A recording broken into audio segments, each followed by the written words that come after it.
Bonjour à tous, bonjour à toutes. Je vais essayer aujourd'hui de vous parler des hauts potentiels. J'ai pris quelques notes.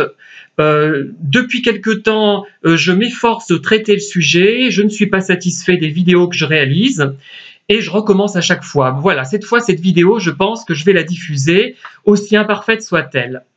Alors, le thème des hauts potentiels, c'est vraiment un thème à la mode, un thème rebattu. Tout le monde se croit haut potentiel et tout le monde croit que son enfant est un haut potentiel. Alors, quand on regarde des vidéos, je pense notamment à celle de Christine Mortamé sur les hauts potentiels, on se dit, vous vous dites sans doute, mais c'est exactement moi que Christine Mortamé décrit. À un problème près, c'est-à-dire que ce problème, c'est la notion de QI élevé. Alors, je suis entièrement d'accord avec les descriptions qui sont faites des hauts potentiels, et notamment avec celle de Christine Mortamé, mais je suis en profond désaccord quand elle insiste sur cette notion de QI élevé. Alors, je pense en effet qu'on peut être haut potentiel, mais est-ce que c'est le terme adéquat du coup? Est-ce que c'est bien le terme adéquat, puisque le QI n'est pas forcément élevé? On va conserver cette appellation, même si dans ma vidéo, j'utilise le terme de faux haut potentiel. Mais ça va encore induire en erreur, parce qu'on va croire que je fais allusion à des gens qui se croient haut potentiel alors qu'ils ne le sont pas du tout. Mais non. Mais ils comprendront s'ils écoutent la vidéo. Et donc, ce QI, cette notion de QI qui est mise en exergue, ne répond pas à la notion de haut potentiel. On peut avoir un QI élevé, ne pas être un haut potentiel, du moins pas un haut potentiel tel que le définit Christine Mortamé par exemple, mais avoir aussi de grandes capacités, mais sans avoir les caractéristiques de ce qui caractérise ce type de personne. En fait, l'appellation haut potentiel, elle est inadéquate. On devrait dire personne intense, personne de haute intensité, personnes de haute qui ont vraiment envie d'avoir des relations intenses et réelles. Alors, effectivement, on peut être haut potentiel selon la définition de Christine Mortamé, par exemple, et avoir un haut QI. Mais on peut aussi être haut potentiel tel que le définit Christine Mortamé et ne pas avoir un QI élevé. Je pense même qu'il peut y avoir des personnes qui possèdent un QI assez bas. Et j'en ai rencontré, je pense. Alors, donc, première chose, moi, je vais donc, en exergue de ma vidéo, je vais mettre les faux hauts potentiels. On va voir ce que ça va donner, si ça va intéresser des auditeurs, si les personnes vont se reconnaître ou pas. Alors, donc, qu'est-ce que c'est ce haut potentiel que définit Christine Mortamé, hein, notamment parce que c'est elle qui en parle le plus et le mieux, même si les bases sur lesquelles elle s'appuie sont un peu psychanalytiques et ça me gêne beaucoup.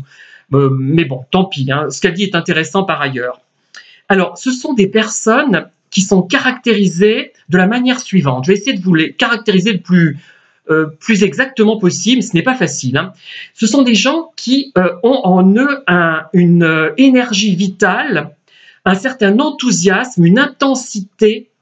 C'est pas du tout scientifique ce que je raconte, je sais, mais je peux pas le dire autrement. Il n'y a pas de mots qui traduisent ça. C'est-à-dire qu'ils vont vite s'enthousiasmer, s'exalter, se passionner, s'apitoyer, se réjouir.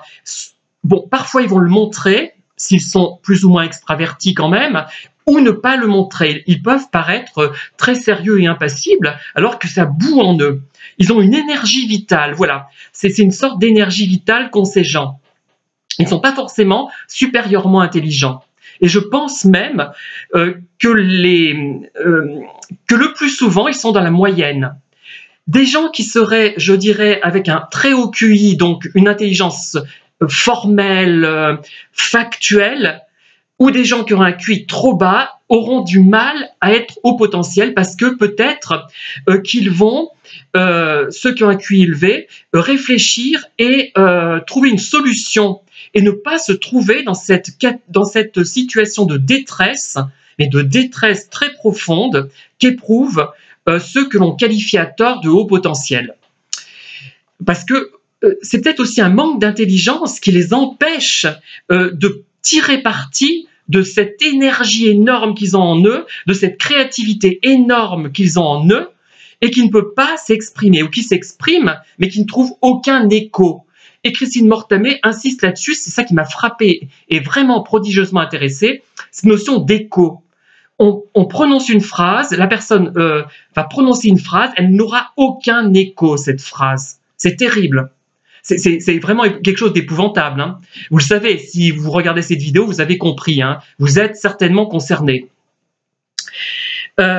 Donc, ces personnes faussement qualifiées de haut potentiel recherchent des relations sincères, vraies, intenses, bienveillantes, même s'ils ne sont pas des saints, hein, c'est pas ça que je veux dire. Mais ils essaient de faire quelque chose de positif dans le vrai sens du terme avec les gens, de vraiment développer des relations amicales avec un grand A ou amoureuses avec un grand A. Mais c'est des relations amoureuses en fait qu'ils cherchent. Relations amoureuses au sens large. Et donc, souvent, ils n'y arrivent pas. Alors, ils sont aussi, donc il y a cette forte intensité, cette hypersensibilité, c'est-à-dire que quelque chose comme une musique, comme un film, comme une réplique qu'ils peuvent entendre dans la vie de tous les jours, va provoquer en eux une sorte d'exaltation, va susciter quelque chose de merveilleux. Ce merveilleux, ils essaieront de le faire partager, mais ils n'y parviendront pas. Alors, qu'est-ce qui va se passer? Ils vont se renfermer sur eux-mêmes, tout simplement. Provisoirement ou durablement. Au bout d'un moment, au départ, ils vont connaître des pics, c'est-à-dire être, comment dire ça, être très enthousiaste, être découragé, ils reprennent le dessus, ils se découragent à nouveau, etc., en fonction des expériences négatives, parce qu'ils ne connaissent pratiquement que des expériences négatives. Hein. Il faut savoir ça, hein, parce que il faudrait qu'ils trouvent quelqu'un comme eux en face d'eux, mais pas n'importe quelle personne. C'est-à-dire qu'il faut qu'une personne soit en phase quand même avec eux, parce qu'il y a des prétendus hauts potentiels qui rencontrent de prétendus autres hauts potentiels, prétendus parce que moi j'y crois pas, ces hauts potentiels. C'est pas le QI, c'est rien à voir. Hein. Là on se gourre complètement. Hein. C'est complètement à côté de la plaque. Vraiment, hein, et j'ai une certitude, pour moi c'est une certitude. Donc, ils vont avoir deux personnes qui sont intenses, mais qui n'auront pas les mêmes thématiques, par exemple, qui ne seront pas sur la même longueur d'onde malgré tout. Ils vont se reconnaître entre eux, mais ils ne pourront pas complètement répondre à la demande de l'autre. Peu de gens sont ainsi, hein, très peu de gens. Je peux vous assurer qu'on en rencontre très très peu. Ou alors on les identifie peut-être pas parce que beaucoup se cachent au bout d'un moment. Ils fuient les autres. D'ailleurs, comme ils savent que la plupart du temps, avec l'expérience, surtout quand on est plus âgé, on se rend compte qu'ils ne trouveront pas un écho à ce qu'ils racontent, à ce qu'ils ressentent, à ce qu'ils vivent, eh bien ils vont se cacher et éviter les foules, et ils vont parfois se sentir plus seuls dans une foule, dans une réunion prétendument conviviale. On les invitera à des trucs hyper conviviaux, mais eux, ils vont pas le ressentir comme étant convivial. Et ils vont être beaucoup plus heureux tout seuls. Ils vont se construire leur petite vie tout seuls. Ils n'auront pas le choix. Ce n'est pas un choix. Vraiment, ça serait bien que des personnes qui ne sont pas concernées tombent sur ces vidéos-là, parce que ça les aiderait, ça aiderait les personnes qui ressentent cela. Sont des gens qui vont détester les phrases toutes faites. Bon, les small talks, par exemple, hein, ils vont détester ça. Pourquoi? Sauf si c'est spontané. Ah oui, c'est pas pareil. Hein. Si spontanément ils ont envie de parler du temps, parce qu'ils ont eu un problème avec leur voiture et ça les a complètement chamboulés, ils ont failli aller dans le fossé, il neigeait, etc. Là, ils vont en parler spontanément. C'est pas de la superficialité. Mais s'ils sentent que l'interlocuteur leur parle du temps ou de la neige parce qu'ils ne savent pas quoi leur dire, ça peut les mettre en fureur et les rendre agressifs. Ils vont se dire, les autres vont dire, mais il est caractériel celui-là ou celle-là. Non, non. C'est parce qu'il y a ce besoin très intense d'avoir une vraie relation. Comme disait Christine Mortamé, une chouette relation, une relation vraie. Ce qui ne veut pas dire que cette relation vraie elle sera forcément envahissante pour l'interlocuteur, hein, pour la personne qui en bénéficiera. Elle peut être même, les gens ne vont pas forcément se voir tous les jours, hein, mais ils auront l'impression, quand ils reverront la personne, de continuer une conversation qu'ils ont entamée, même s'ils ne l'ont pas vue depuis 1 an. Et s'ils ont, bon, en général, maintenant avec Internet, on arrive à communiquer par mail ou par SMS, et même s'ils n'ont pas vu cette personne depuis 1 an, ils auront l'impression de continuer une conversation entamée il y a 1 an, entamée la veille. C'est ça, c'est un indice important que la relation passe.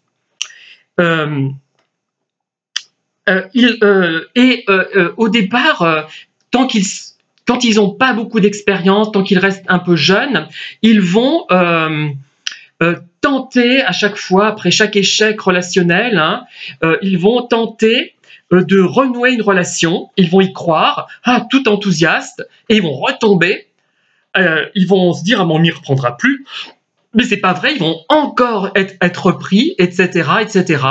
Et un jour, ils vont tomber même parfois sur un pervers narcissique qui aura compris tout ça.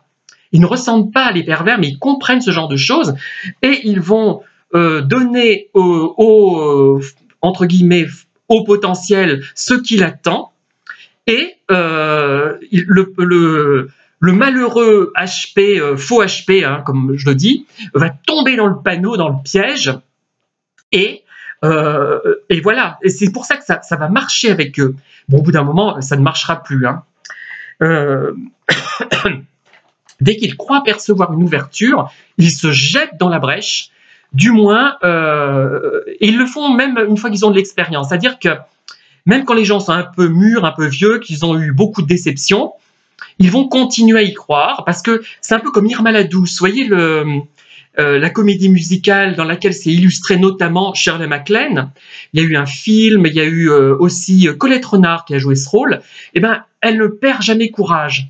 En même temps, les gens comme ça ne perdent jamais courage, mais ils se méfient au bout d'un moment et ils vont un peu rentrer en eux. Alors, à un moment donné, tous ont pensé au suicide, plus ou moins.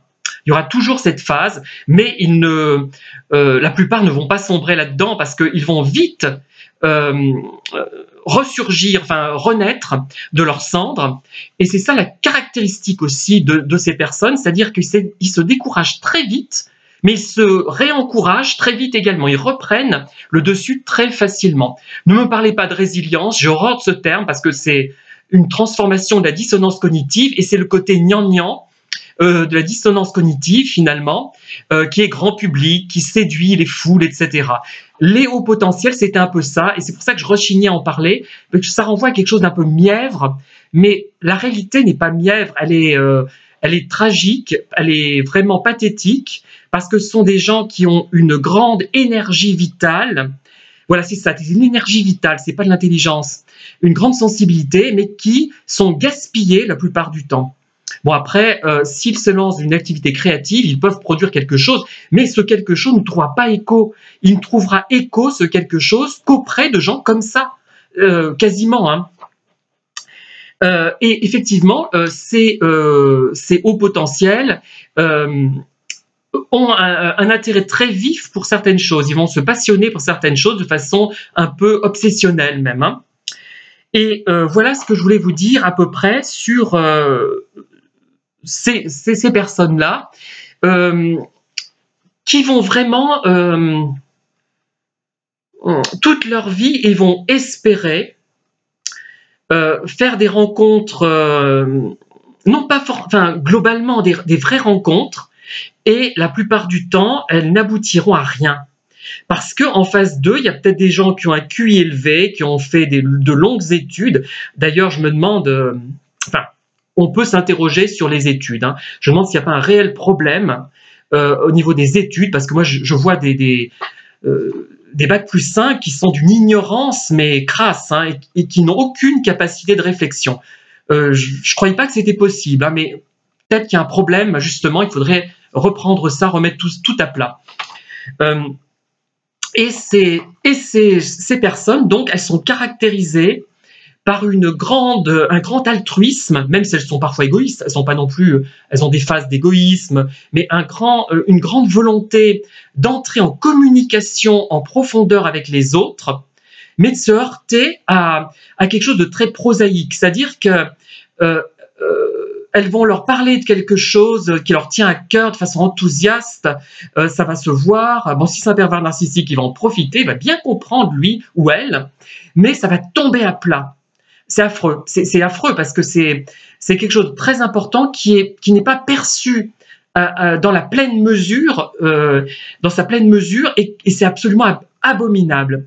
C'est-à-dire que c'est comme si quand on vous apprend, vous avez un cancer en phase terminale, c'est à peu près pareil. Hein. Faut le comprendre comme ça. J'exagère à peine. Et il y a une succession de choses qui vont être incomprises. Par contre, ça va être compris par des gens du même acabit, même s'ils ne partagent pas l'intérêt, par exemple, que vous pouvez avoir pour une thématique, par exemple, qui vous tient à cœur. Il va comprendre qu'il y a quelque chose d'intense à comprendre et il va essayer de vous répondre de façon plus favorable. Il n'y aura pas ce vide absolu que les hauts potentiels, enfin, les faux hauts potentiels ressentent. Je crois avoir à peu près dit ce que je voulais dire, exprimer ce que je voulais exprimer. Mais ce qu'il faut retenir, c'est que c'est une intensité intérieure, une force intérieure, une sensibilité très forte, mais qui n'est pas forcément corrélée avec un haut QI. Je dirais même que c'est même un très haut QI ne souffrira pas autant. Même s'il est haut potentiel, il ne souffrira pas. Il va plus facilement résoudre ses difficultés. Et je termine peut-être là-dessus, quand il est confronté à des thérapeutes qui ne sont pas comme ça, et ça, Christine Mortamé le souligne également, mais moi je suis d'accord avec elle, je le pensais avant qu'elle l'ait exprimé, en fait ça, je me disais, mais avec les psys, ces personnes-là, ça ne cadre pas, il faut vraiment le psy bien adapté, c'est-à-dire que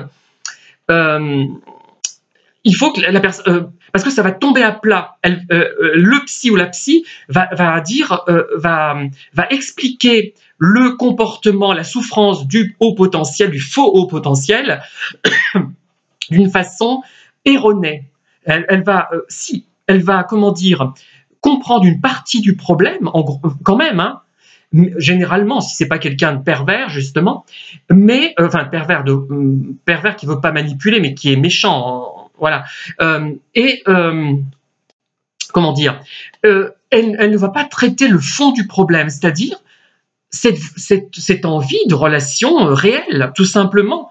Ce n'est pas une question d'intelligence. Et les conversations que va chercher un haut potentiel, entre guillemets, ce ne sont pas des conversations intellectuelles. Il y a même des conversations intellectuelles qui vont le raser parce qu'il n'y a pas de sensibilité, il n'y a pas d'émotion, il n'y a pas d'enthousiasme. C'est quelqu'un qui récite quelque chose comme un robot qui comprend ce qu'il raconte. Hein. Bon, si en plus il ne comprend pas, c'est encore plus grave. Hein. Voilà ce que je voulais vous dire. J'espère que vous réagirez à cette vidéo. Je ne sais pas comment encore je vais l'intituler, les faux hauts potentiels. Les hauts potentiels sans QI élevé. Tiens, je crois que je vais garder cette... c'est un potentiel électrique un peu, vous voyez, c'est un peu ça. C'est pas c'est une sorte de flamme. Une flamme n'a pas d'intelligence en elle-même, c'est une flamme. Et être comme ça, c'est un véritable fardeau. C'est une souffrance de tous les jours, de tous les instants, je dirais même. Et il faut vraiment avoir un caractère, une solidité... et être bien entouré aussi, hein, parfois, ça aide, pour survivre. On est dans la survie, vous voyez. Et je n'exagère pas. Voilà ces malheureux au potentiel sans QI, et voilà à quoi ils sont réduits. Merci de m'avoir écouté et à très bientôt pour de nouvelles vidéos.